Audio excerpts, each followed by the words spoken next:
Hey, it's Kevin McCarthy and welcome to A Day in Real Estate.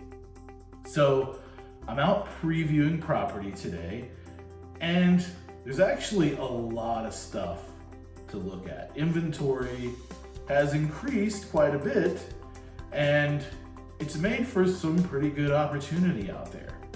So it got me thinking I should make a video about this situation and kind of what your opportunity looks like over the next 6 months or so as a potential buyer. So let's talk about this. I'm inside this house and it's a nice house. It's staged well. I mean, they've done it up nicely. It looks great. It's been sitting on the market. It's already had one price reduction and it will probably have another price reduction before it winds up selling or somebody comes in and makes an offer on it. It's currently on the market for $525,000. Now, the taxes on it are higher, like $570 on it, looking at it. So its tax basis right now is a little bit higher, and we're seeing that quite a bit.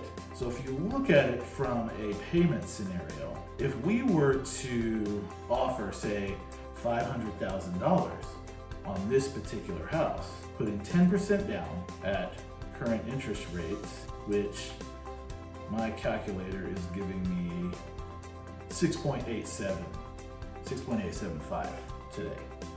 I'm going to use $3,500 as the hazard insurance, which may seem kind of high, but right now insurance is just crazy across the board because of all the stuff that they've had to pay out. We're seeing some of the highest homeowner insurance rates. So I'm just gonna err on the side of caution and use a higher rate to show this scenario. Now I'm gonna use the actual taxes in here. So that will stay the same across the scenario that I'm gonna pose to you. So we were to offer $500,000, 10% down, 6.875. We're looking at a payment of $42.23 on this, right? A lot of people are on the fence. Interest rates are high. Things are expensive. They're not wanting to make a move and jump in to that property. But here's what your cost of potentially waiting on that. Are you waiting for interest rates to come down?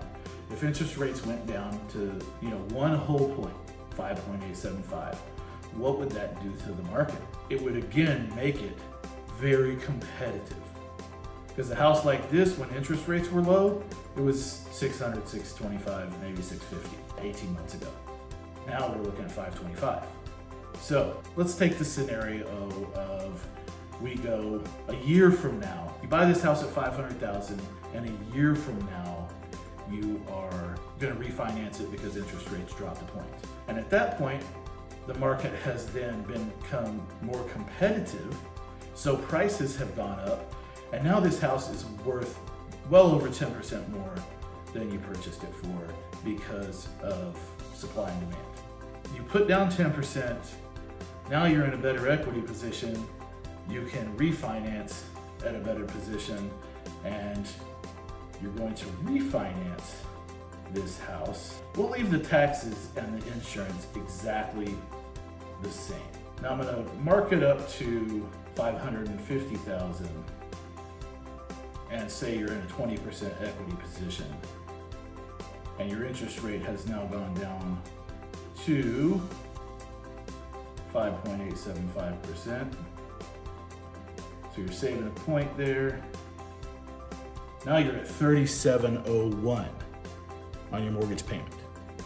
So you've gone from $42.23 to $47.01, so $500 a month. And that doesn't even take into account the tax savings, because next year, when you've bought this house for $500,000, you're gonna get the taxes dropped from where it is to where it should be.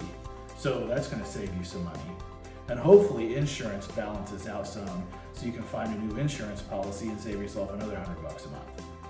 So potentially, let's say you're down to $3,500, so $42.25 to $700 a month, right? Potentially in the property at that point. But let's leave the insurance and the property taxes the same for this scenario. Let's say you waited a year and you bought this same house when the market has increased because interest rates have gone down and it's more competitive, and you wind up paying $550 for the house, right? Where are you at then? So we're gonna keep interest rates the same, everything's the same, except you're lower by 1 point, and the house cost $50,000 more. Now you're at $42,212. So essentially your cost of waiting is the potential savings when you go to refinance the house that you saved that $50,000 on now by taking advantage of this market. And so potentially we're in kind of a sweet spot in, from a buyer's standpoint, actually, so that we're headed into an election year. Things always get weird. People slow down. They don't want to do anything. They're afraid that the sky is falling and the world's going to end, right? And then after the election, no matter what happens, everything goes back to normal. They go back to their normal lives, right? It's sky is falling and then, okay, whatever happened.